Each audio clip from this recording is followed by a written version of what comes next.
Hello, bonjour, and welcome to the Don't Wastewater podcast. I'm your host, Antoine Walter, and today we have, well, no, it's not a podcast episode, it's rather a replay of a technical discussion I was having with Björn Otto over a fascinating topic, which is micropollutant treatment. I'm not going in the full detail of how we came up with that topic because actually Björn is going to make that much better than I do. What I can tell you is that if you want a spoiler, a little hint of how we came to that discussion, have a listen to the episode 6 of the season 2 of the podcast, where Björn was an amazing guest, and that was the root of that sequel discussion. Now, I'm not going to be rambling too long in this introduction and rather head over to Björn for him to explain you what we will be discussing today, why that matters, and how all of that started almost 10 years ago. Björn, the floor is yours. So also from my end, welcome to the show, welcome to the session.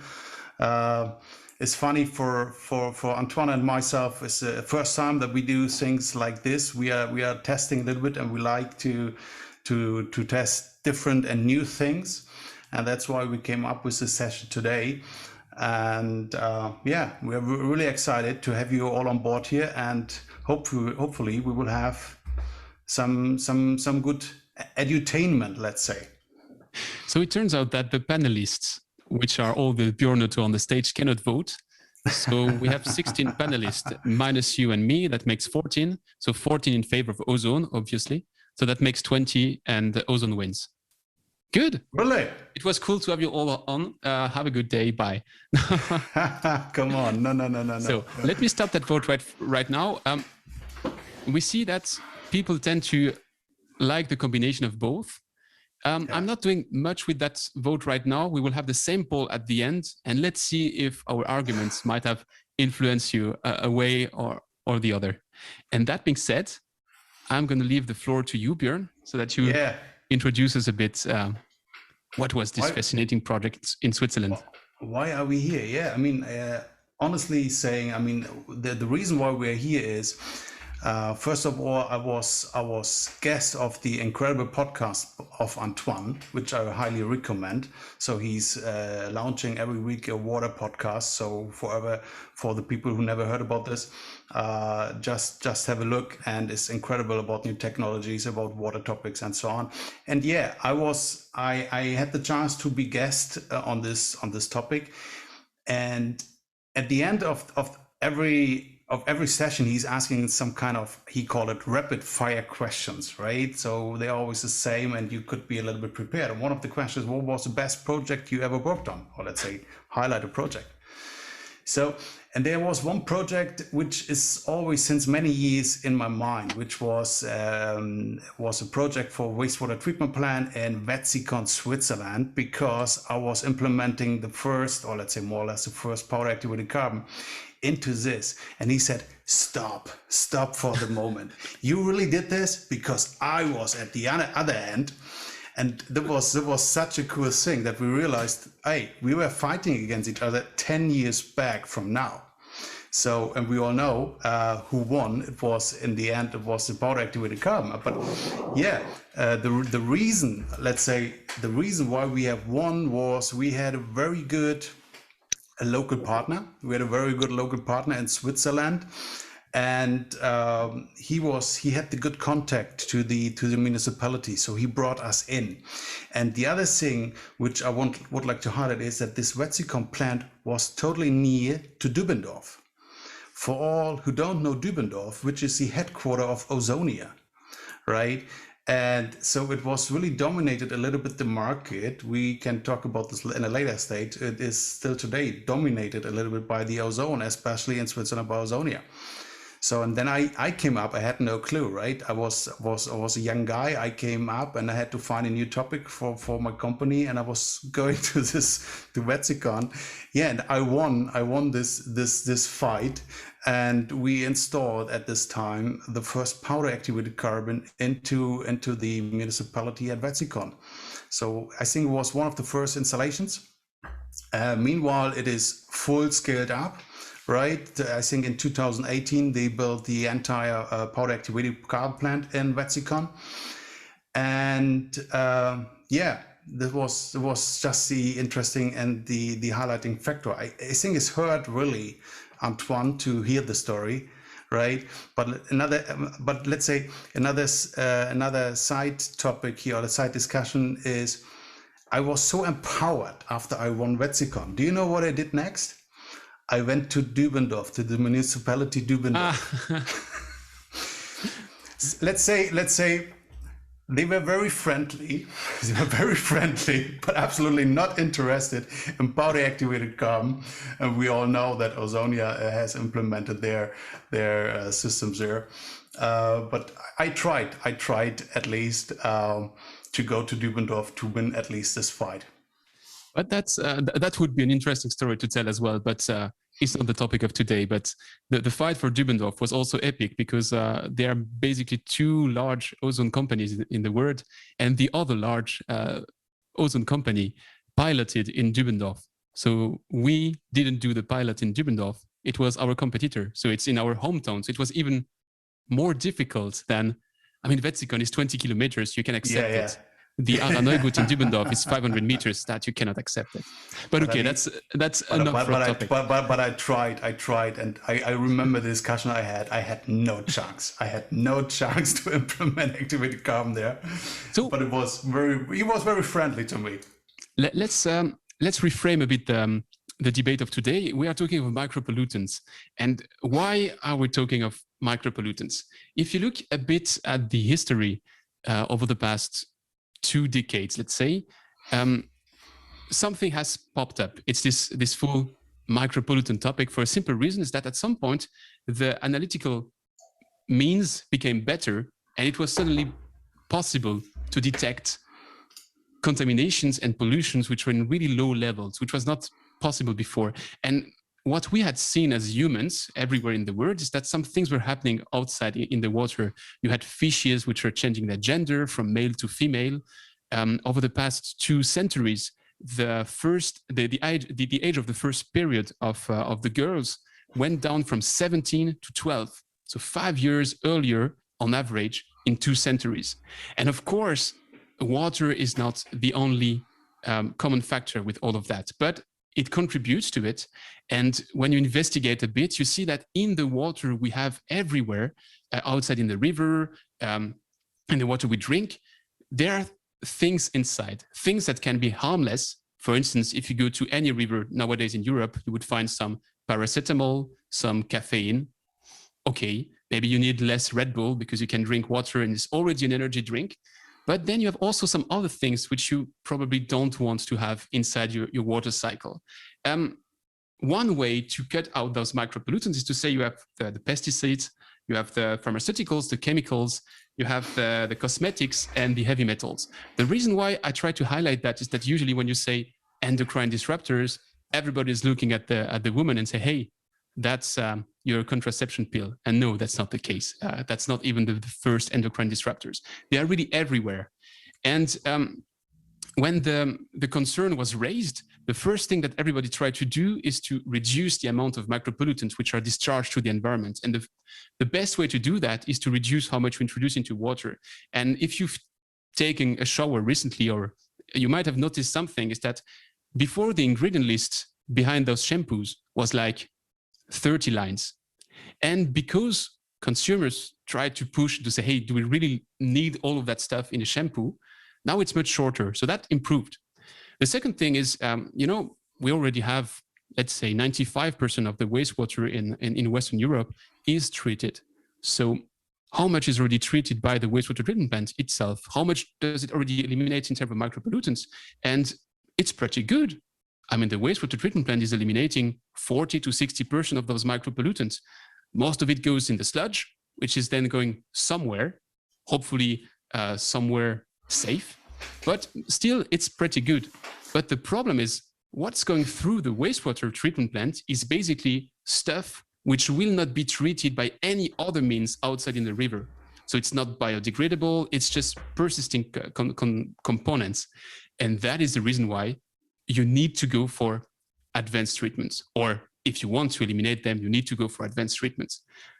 Nowadays, when you think of micropollutants, you think of Switzerland, you think of southern Germany, and some lone rangers in other countries. The reason for Switzerland to be so much in the spot is that in 2006, the Swiss government took a regulation which basically has 4 criteria to determine which wastewater treatment plant shall eliminate micropollutants. The country's goal is to eliminate 50% of the micropollutants. And to do that, they focus on the biggest plant and they say, hey, the 80 to 120 biggest plants have to eliminate 80% of the micropollutants they rejected. So that drives everything forward because they don't only put that mandatory, they also say, as a government, we put 1.2 billion Swiss francs in a big fund, and that fund is going to pay for the wastewater treatment plants to equip themselves, and 75% of the capital investment is going to be paid by the government. So that's why Switzerland is a bit forward moving. And then you have Germany, and I'm not trying to teach Germany to the Germans, so pardon my French, Björn, but there you have the fact that you have various lender, and each of these lender has specific policies, and some of them are a bit more environmental oriented than others. So that's just to make a helicopter view and frame of what we're discussing today. Now, very shortly, we had discussions on LinkedIn on the content of what we will be discussing today, and everybody was raising his hand and saying, hey, what about this other treatment? And what about this other treatment? And what about this other treatment? We are not saying here, Björn and myself, that ozone and activated carbon are the only way to do it. No, we are not saying that. We are saying today it's the most common and it's the content of today. But if we see that the debate is still there and that we need to go to investigate the other ones, first we have the Q&A today, but also maybe in the next session we can cover these other types of treatments. But now let's go to the topic why you're all in. Yeah. One thing I would like to add here is, I mean, you have always to think about, I mean, everything is really concentrated a little bit on Switzerland, and as you said, right, a little bit on Southwest Germany. Then we have some other places somewhere, but they are lonely places.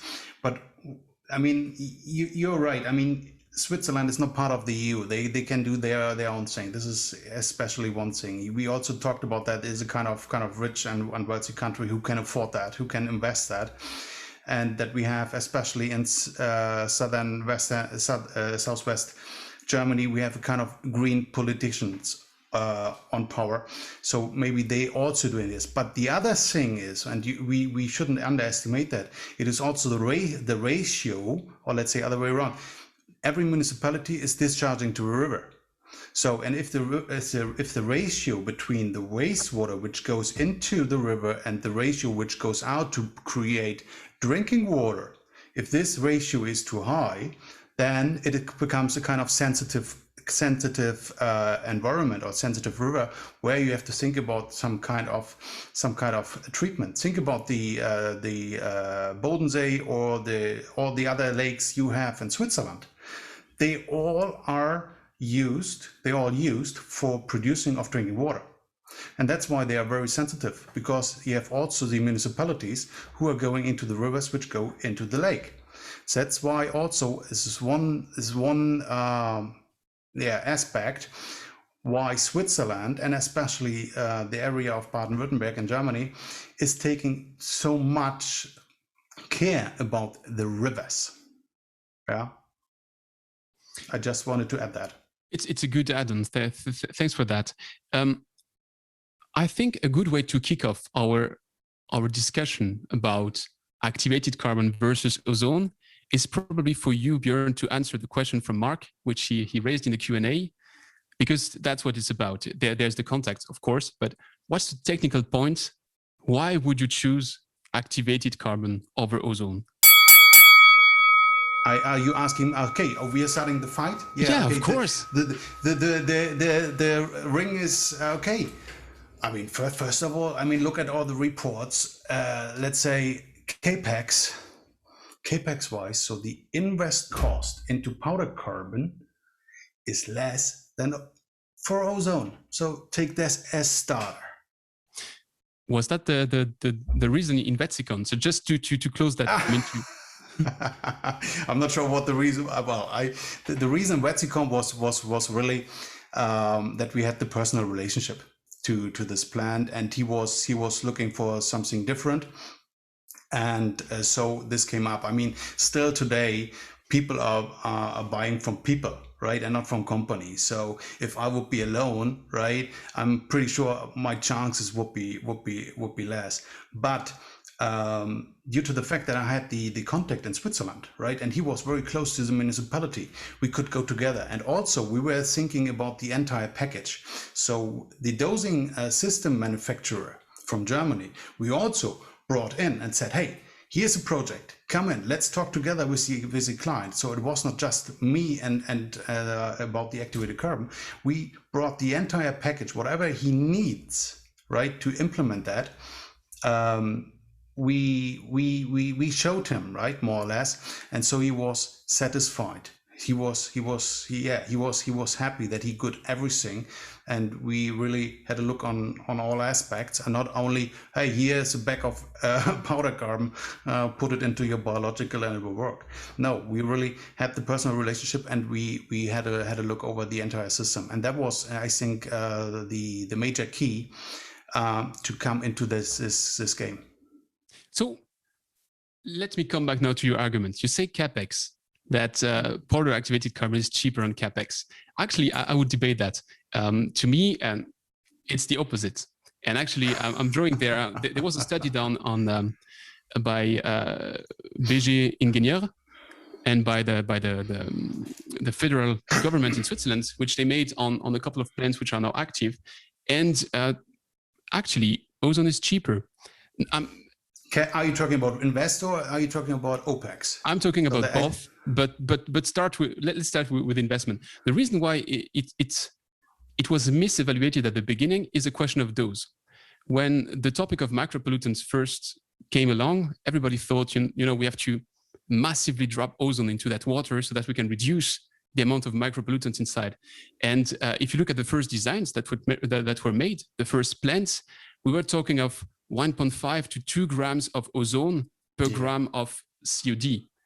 And nowadays, there's a sweet spot, which is about 0.4 to 0.5 grams of ozone per gram of COD. So basically, it means that the doses has dropped 3 times for the same efficiency. And of course, that drives the price down, because what is CapEx in terms of an ozone plant? CapEx is you invest into an ozone generator or a couple of ozone generators, and you invest in the plant around to put that ozone into water, bubble columns or something else, but you have this injection system.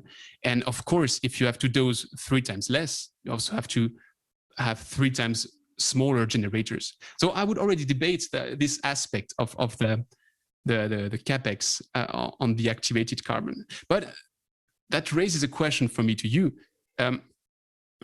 Is the way that you treat micropollutants with activated carbon still the same 10 years later, or did you also evolve?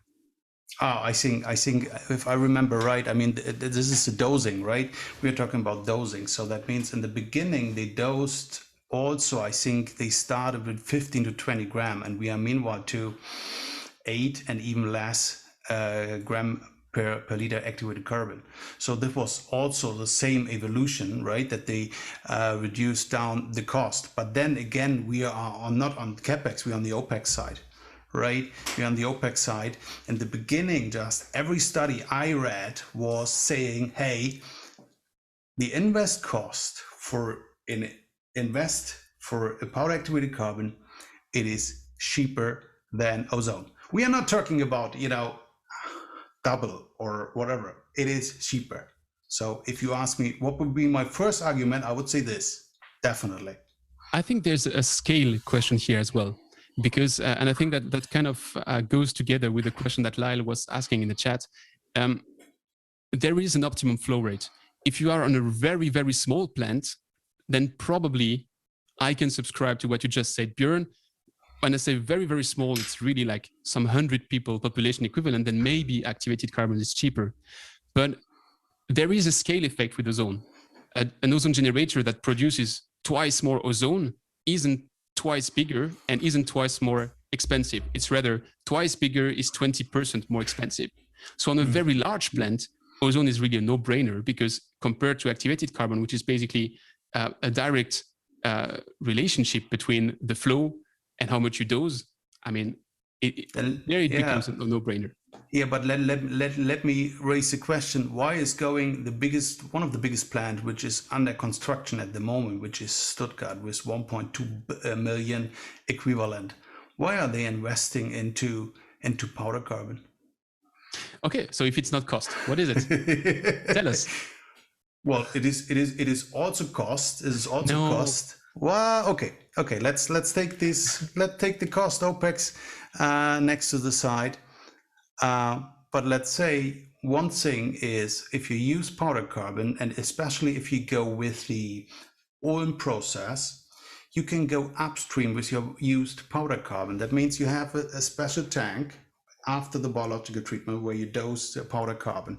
And this carbon, you could go upstream back into the operation of the biological to reduce the COD. So, which also affects in reduction of, for instance, your precipitation, right?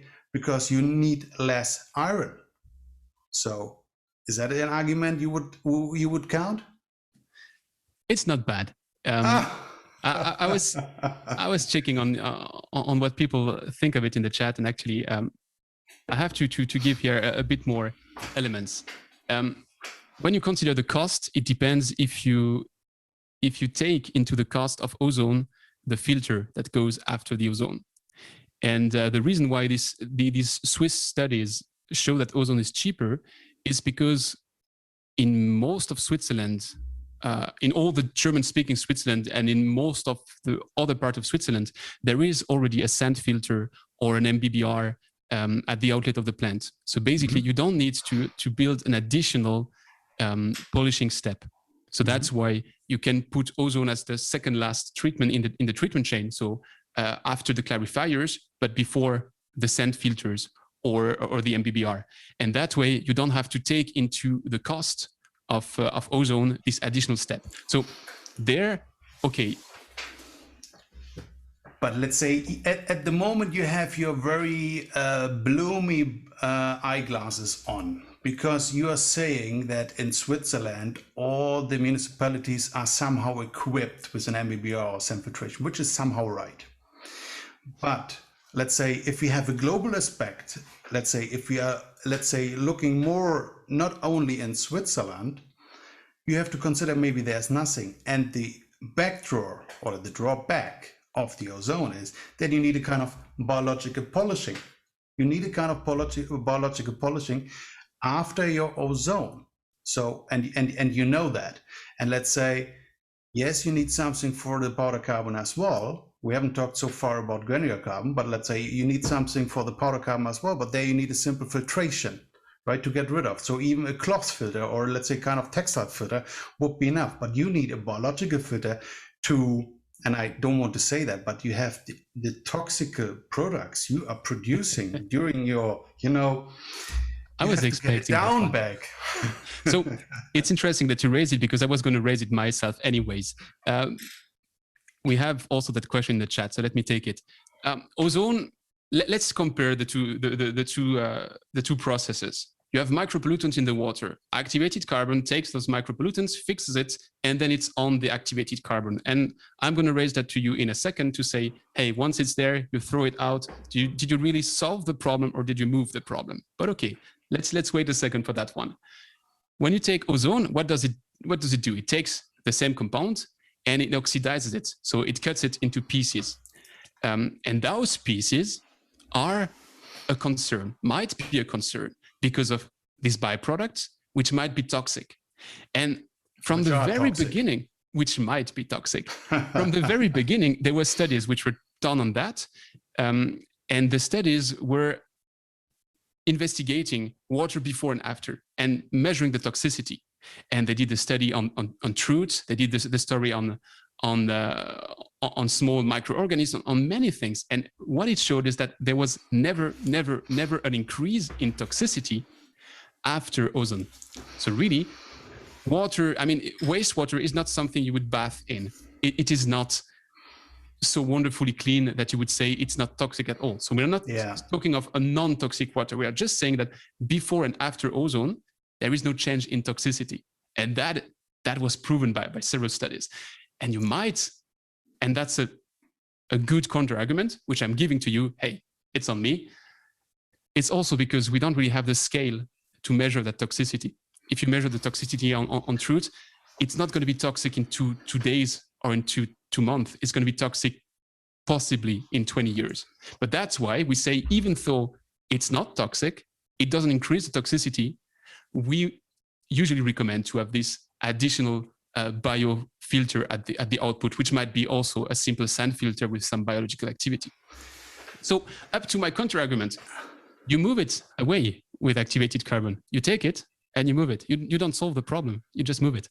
Yeah, you're right, but I don't let you go with that. What you said about all your transformation, oxidation, and reaction products. No, I can't let you go away.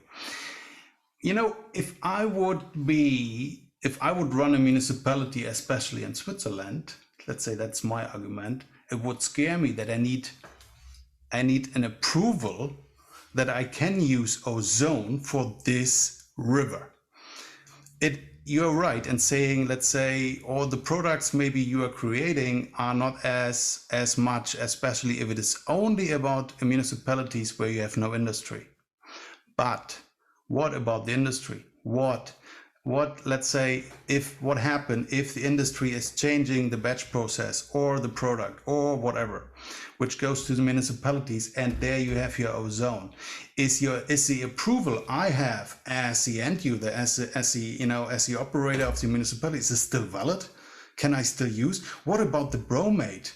I mean, I know that I have bromide in there. Do I produce bromate now because I get this? And that would really scare me.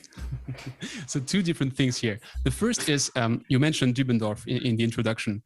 The Araneugut in Dübendorf has about 50% of the flow, which is industrial, because of two main industrial players. You have Givaudan, which is producing all the Dior, Chanel perfumes that you might be using. So it's highly chemical, smells good, but highly chemical.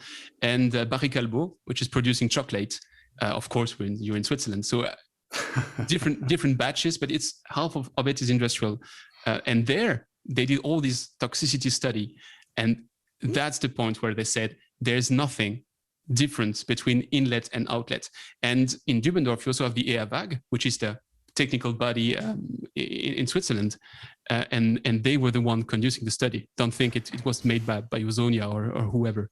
But it's a valid concern. We are talking about microscopic things, so you have to make the test. But once you've done the test, it's science as well. And if science tells you there's no effect, there's no effect. Now, you have a very valid point with the bromate story. Let's put that in context. So if you have bromide in water and you put ozone on that bromide, God bless you, whoever that was, you can generate bromates, and bromates are carcinogenic. That's proven, and that's not something I would dispute. There is no regulation on bromates in wastewater for a simple reason, is that nobody ever thought of drinking wastewater on regulation level, I would say. But there's a regulation for bromate in drinking water. So the logical thing was to say, okay, let's take the regulation for drinking water and apply it, even if it doesn't, to wastewater. So I think it's a fair thing to say that if you have bromide in your incoming wastewater, then you might be cautious with your with putting ozone on it. But I would raise here some modeling which has been done by the team of Wim Odenat from AM Ozone, which was also a guest of my podcast, if you missed it. And they have a full model to show you with incoming bromide, how much bromate does it generate, because the bromate is produced but also killed. And bromate was a big concern at the times where ozone was dosed at 2 grams ozone per gram COD. But now that we are at very lower rates, like 0.4, 0.5, it's a fully different picture. So just to say, valid points, both valid points, but if you do your due diligences and you check if the treatment is suited, I don't see why that should come in the way. Yeah, well, I wouldn't. I would still be scared. First of all, you need the kind of approval, even if you got it. Okay, it's fine. But what happens if the conditions change? If there are some new limits, some new regulations, and you still have this issue, so you don't know. So I wouldn't be so safe on that side. But anyway, you need a kind of post filtration, which is a biological filter, definitely. You need to reduce all the products which may happen, right? And this is also kind of cost driver, because with activated carbon you go just with a well, mostly with a sand filter, which is already given, but you can take a glass filter, right? A very simple filter, and then everything is done, right? So simple. Yeah, but then let's talk operating costs. How much would it cost you? What? I mean, here again, I draw on the same studies. The study shows that on a small plant, activated carbon is twice more expensive than ozone. And on a big plant, activated carbon is 6 times more expensive than ozone. So, okay. I'm not sure which do you citate you have on your table, let's say. Let's say, what are the let's talk in general a little bit about the cost drivers, about the OPEX cost. What are the OPEX cost for activated carbon? Is the replacement of the activated carbon, right? So we need fresh powder carbon. Is there an alternative? Oh yes, there is. Think about granular activated carbon, which can be easily reactivated, and you get a spent, or let's say you get a reactivated carbon on site, which is also. Tell me again how you reactivate powder activated carbon? No, I'm not talking about powder. I'm talking. Yeah, but we're talking about powder here. Most of the plants are powder. No, what I'm saying is, Mr. Antoine, what I'm saying is the cost drivers. The cost drivers, if we are talking about PEC against ozone, is for ozone, it is the energy to take an O2 and an O molecule to put it together. You need a lot of energy, right? That's for sure. So it is good if you are living in a country like Switzerland, where, let's say, where your energy mix is really green. But let's say if you think about other countries where it is not as green, then I mean you're shifting a little bit the issues. But let's say the OPEX for powder carbon is the replacement. So it is saturated. You can go upstream, which is good, right? You can go upstream, put it in the biological to reduce the COD and to reduce the iron you need, for instance. This will help, but at a certain point you need to replace that, right? This is the same. You need to plug on the power for the ozone generator, and here you need to replace. So, and the studies I have seen studies which are saying, yeah, here's OPEX a little bit better, here's better for powder carbon, here's better for ozone. I think it depends a little bit on how you really use that. So I think this would be somehow a draw on the OPEX perspective. How often would you replace a granulated activated carbon bed? Even this depends a little bit on size and flow rate and how many bed volumes you are going over this, right? So there's no general answer, but this you can exchange on site, right? So there's a truck coming who's taking the spent carbon and bringing the new one, filling in, and then it goes back to the reactivation center wherever it is. And so this will help especially to reduce a little bit the OPEX cost. But let's say, yeah, to be fair, and I think we are fair, you have to consider that you need some kind of filters, whether they are concrete, which on the beginning, so that means it's a kind of invest which you need, or you are using some kind of mobile solutions. But let's say, and I still like the idea with the granular carbon, because think about heavy weather issues.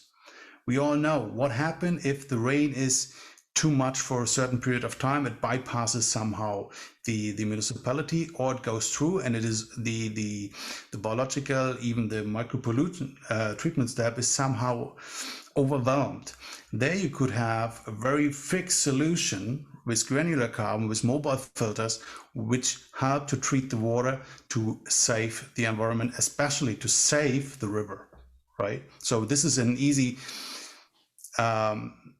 solution for these kind of weather scenarios, which we will have most likely more often in future as we have right now.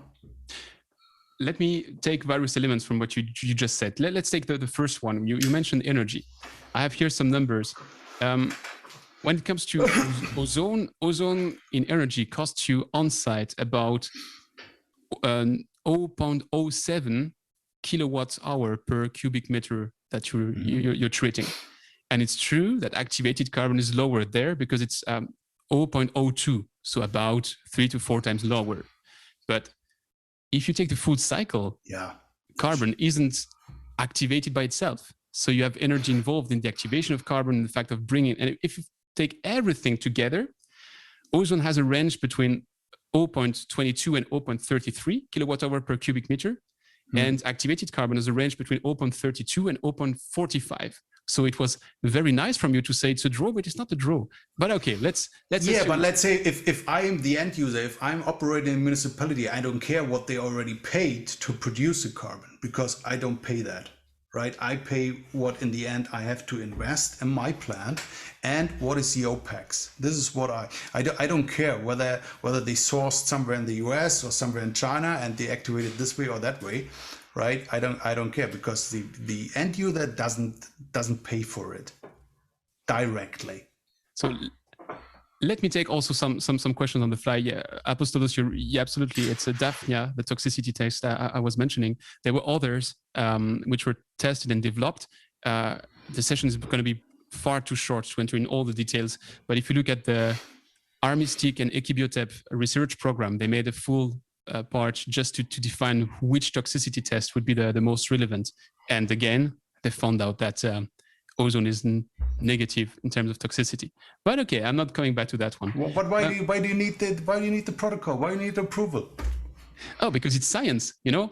Science. They have to earn some money. You maybe won Wetzikon because of relationship, but I am a scientist. Sorry. Okay. That being said, you mentioned something interesting, many things interesting to be fair, but you mentioned something very interesting on the activated carbon. Is once it's used, you can put it back to biology. And I saw that also in the own chat. Process. It's called the own process, right? Yeah. I saw also in the chat that you can also do kind of similar stuff with ozone, which basically you have two ways, whether you treat it directly in the biology and then ozone is inserted there. And we made some pilot studies that showed that was pretty efficient and has a lot of welcome side effects. But you can also take the off gas of the ozone, where there's still some ozone inside, and you recycle it in the biology. And there it's true that you will be reducing COD, reducing the filament bacteria, and many things like that. So there are many welcome side effects. And let's agree on that one. In terms of welcome side effects, both treatments, they don't just remove micropollutants. They also reduce turbidity, they reduce, they help to control the odors, they reduce the COD. But I would say on top of that, if you're working with ozone, you add sterilization and disinfection, which you're not doing with activated carbon. Hey. But it's not for a swimming pool. Yeah, but you mentioned the lakes. But it is diluted. Come on, right? It is diluted, and nobody is going into bars directly. I mean, directly where the wastewater comes in. Well, so it's a weak point. Come on. Come to Basel in the summer. You'll see that people go into the river, and there's a full circuit in the river, in the Rhine River, where they just swim in and swim out downstream, and that is just next to the outlet of the wastewater treatment plant. Take Lausanne. Lausanne is rejecting into the Lemon Lake, and the reason why they wanted to treat absolutely the micropollutants and to be one of the first of the country to do that is because everybody's going to bath just next to the outlet of the wastewater treatment plant. And take now the largest ozone plant in the world, Montreal. The reason why they put that plant, which is huge, terrifying, I mean, it's really huge. It's because you're living in Montreal half of the year. It's impossible to go out there and bath because everything is icy and snowy. But for the month of the summer, you want to bath in the Saint Laurent River. And the only way to do that is if it's clean. And to clean it, it has to be disinfected and sterilized. And there you use ozone, not activated carbon. I would raise the question: if they do this, do they have a different ozone concentration they use in summer as in wintertime?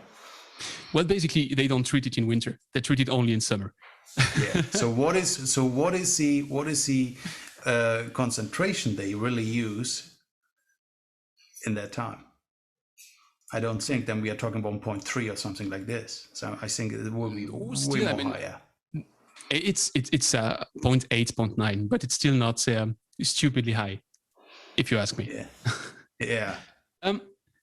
Let's take a point where which comes often in the chat, which was in the poll, which was in our preparation call.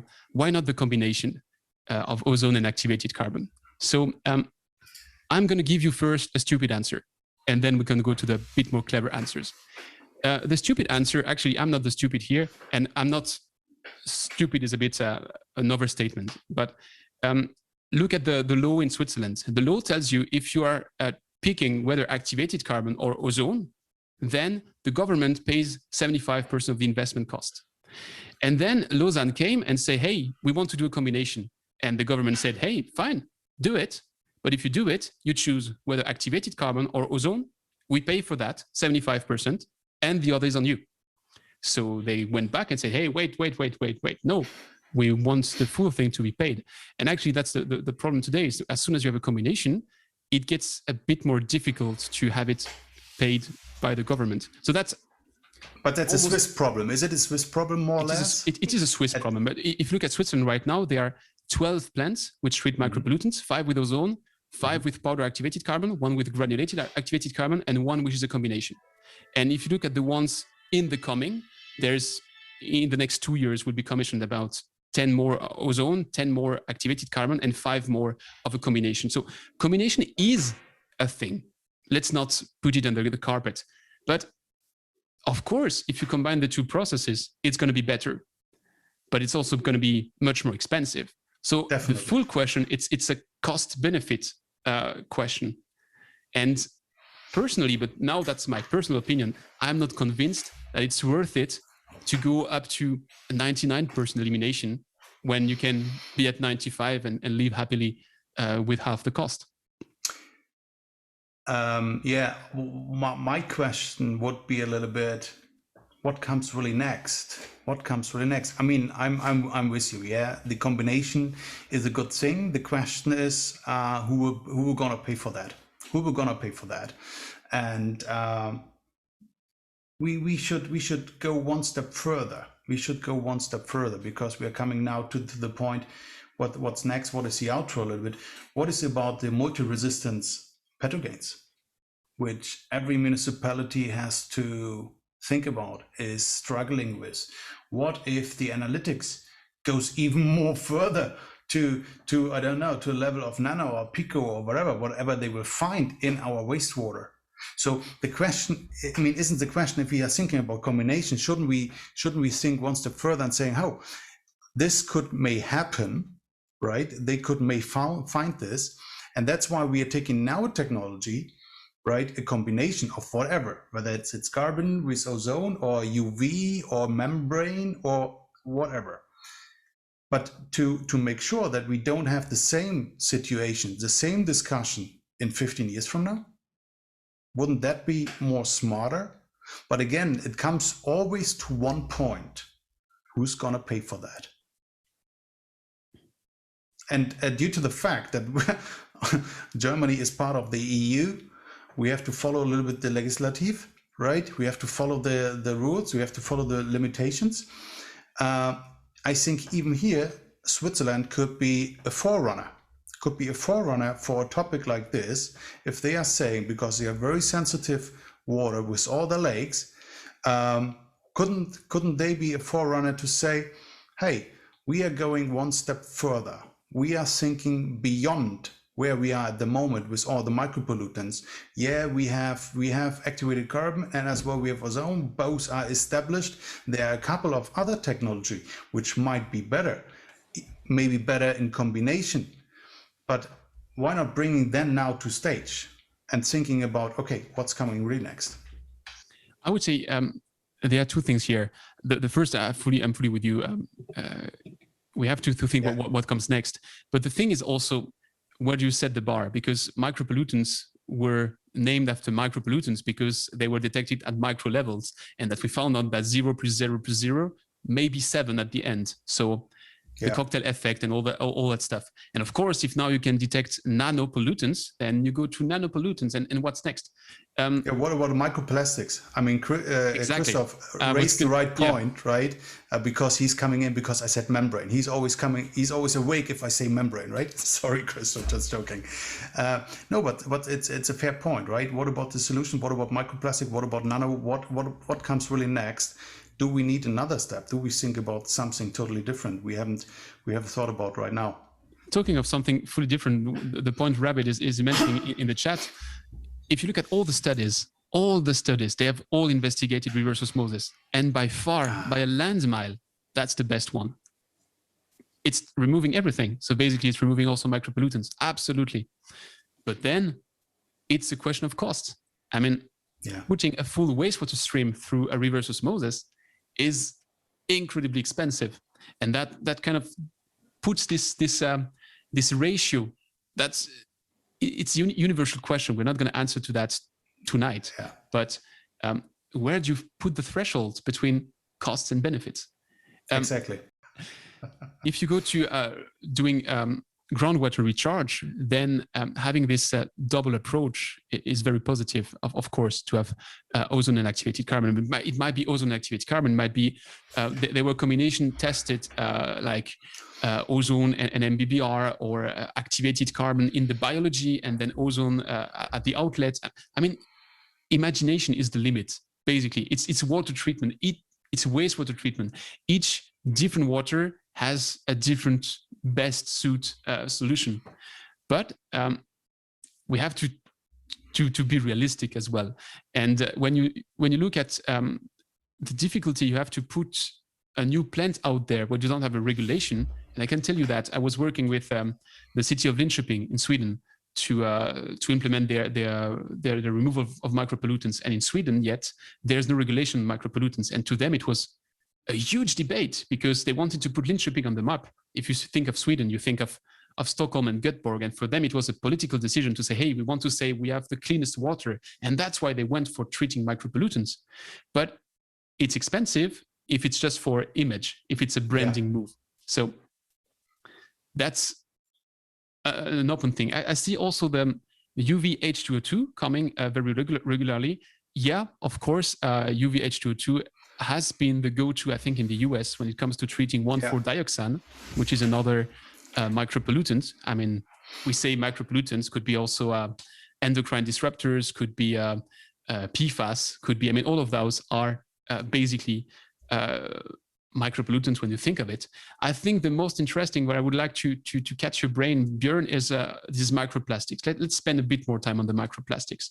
Do you think we will be heading at some point in a treatment through membranes in all the wastewater treatment plants because of those microplastics? I mean, what I know is that the German Membrane Association, I think it's called like this in English, is highly working on that, right? To take what we have right now, right, with the micropollutants and using the powder carbon and treat this with membranes to get rid not only of the powder carbon, so also get rid of all the other things. Right, so there are a lot of tests are ongoing. For sure, most of them are done. The issue was a little bit how does the powder carbon really react with a membrane, which is mostly a polymer. For sure, you can use a ceramic, but with a membrane, how's that really working to make sure that you have no issues on the membrane? But I think this went very well, and they tested a lot of stuff. I'm pretty sure at some point something has to come in place. I mean, we have the discussion since when? I don't know. Before my time about the microplastics, right? It is still everywhere, and I think not really a solution is given, and we haven't really seen that the municipalities and the local countries have really put whatever they can into place to get rid of this. right? And we have still biological systems, right? We see advanced treatment for the micropollutants, but could also be one benefit. Let's say putting membranes in the end instead of something else to get rid really of the microplastics. So I think at a certain point, I mean, the topic is now on a very high level from my personal feeling, right? I'm not working in the politics, but from my feeling, it has reached a level where something will come in the near future. I think one thing here about this political aspect, you mentioned Dubendorf, and you've met the head of the wastewater treatment plant in Dubendorf. There's a reason why Dubendorf was the first in Switzerland to treat micropollutants at the full scale. There were pilots before, but the first full scale was Dubendorf. It was because Max Schachtler, who is the CEO of the Araneugut in Dubendorf, he wanted for his community to have it treated. Okay. And it's not fully municipal. It's a private public company, but still he took it on the books and he said he wanted to have it. But that you can do it if you're Dubendorf. You are in a wealthy country, on the wealthy side of the wealthiest city of the wealthiest country in the world. So of course you can afford that. If you're in the middle of nowhere, the first battle is going to be to treat wastewater, just treat it, put a primary and a secondary treatment. And that's still not attained in 80% of the case in the world. So I think it sounds like, a first world problem. Yeah. So just to put things in perspective. And talking of putting things in perspective, in my Ozonia times, I'm no longer with Ozone. I don't have skin in that game. I'm just interested in the topic. But in my Ozonia years, we were testing genetically modified frogs. So you take frogs that you make somehow radioactive, and you measure the toxicity directly on these frogs. And that's a very efficient way to measure the toxicity. But that brings an ethical issue, because you are doing something with these frogs. Yeah. That's borderline. It's legal, we checked, but it's borderline. So just to say, there's much more to the topic than just choosing one over the other. Whatever the combination is, I'm not saying this is ozone, carbon, membrane, this membrane, or whatever, MBR, or at least take care about what is the result. And let's say if you take care about the micropollutants and if you take care about the microplastics, then you have won. Or let's say not you, but your community has won, definitely. And I think that should be the goal. And I think, the conclusion of that, we already discussed that. We had the fight a little bit about activated carbon ozone, because this was the hook and Ozone won, obviously. Yeah. And that was the hook to invite the people. But the real winner here is the topic that we are talking about this, that we're giving this topic a stage, right? To come together to talk, even if you don't follow our arguments, which is absolutely fine. And even we are 100% sure there are other experts and other technologies on the market who can handle this. But at least bring this on stage. Bring this really on stage. Actually, that gives me a good opportunity to take this comment, very good comment from Jochen in the chat. There are other sources of micropollutants, but you need to start somewhere. And if you don't raise the awareness, then you never know that something's happening. And I wouldn't even list water as the number one contamination. Probably air is a much larger contamination than water.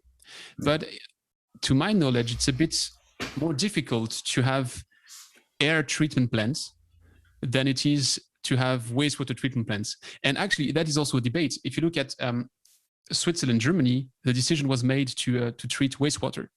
If you look at the US, talking of 1,4-dioxane or PFAS, the decision was made to treat drinking water. So if you treat drinking water, for sure, you protect the human health because we are drinking that water. But wherever you put it on the cycle, it's still doing the same to the cycle, except if you put it in drinking water, because then we humans, when we take a paracetamol tab, 87% of that paracetamol tab goes to the toilet directly. Yeah. 13% stays within our body, but the other 87 are flushed with the toilet. So if you treat on drinking water, easy. Maybe even a bit more cost efficient, but you're not doing any good to the environment. So yes, there are other sources than water, but what we can touch from the water industry is water. I mean, we can't take care about the air pollution because we're all water guys. We're all so stupid we can just take care about water, right? So that's why we should stick in our shoes and we should stay wherever we are. Antoine, what is the conclusion? We have reached now an hour. So we fight it. I think the winner is the topic. I think we agree that most of you guys and also we are saying a combination is a good thing. It is not just activated carbon. It is not just ozone. It is whatever you do, at least do something. Yeah, bring this topic back on stage. And I think our idea was, if this went well, to have another session, and maybe we can go a little bit more into detail, into the technologies, and maybe we can bring real experts on stage, right? And so the call to action is that in April 7, note this right now, this is now the time to note something, guys. April 7, we have another session about this topic, and we invite you to contact us, either Antoine or me, to say, hey, if you want to be on stage, we want to give you 5 minutes, you can pitch your technology, what you think which is best. Feel invited, drop us a mail, and we will give you the stage.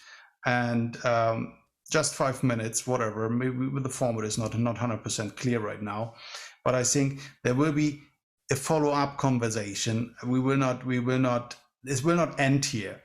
And one more thing, which is from the bottom of my heart. I mean, there are two, let's say there's the Competence Centrum in Baden-Württemberg, and there is the Micropoll Institute, however you want to call that, in Switzerland. They do great work. They do really great work. If you need any information about this topic, go on their pages. Go on micropoll.ch or go on comms-bw.da. Perfect. You will find so many reports about the technology, about the treatment, about everything. Case studies, lots of case studies. Just a housekeeping topic regarding the format. I saw that people mentioned they would have loved to have a presentation. Actually, it was a choice we made with Björn to have a conversation. It's a format discussion. We are experimenting. If you are a majority to say that for the next time you want a red thread and you want to have a presentation, then we are nobody to do it, to do the opposite. But we enjoyed the conversation. I hope you enjoyed it too. So thank you all. Thanks for coming. And again, note April 7, we will have another session. We will send the invite early enough that you are able to come in. And this time we will have the right link, not that you are coming in as Björn Otto, right? And yeah, wish you a great time. To stay safe, stay healthy, take care. All the best from Germany. And from France. From France. Take care, guys. All the best. Bye-bye. Ciao. Bye, everyone.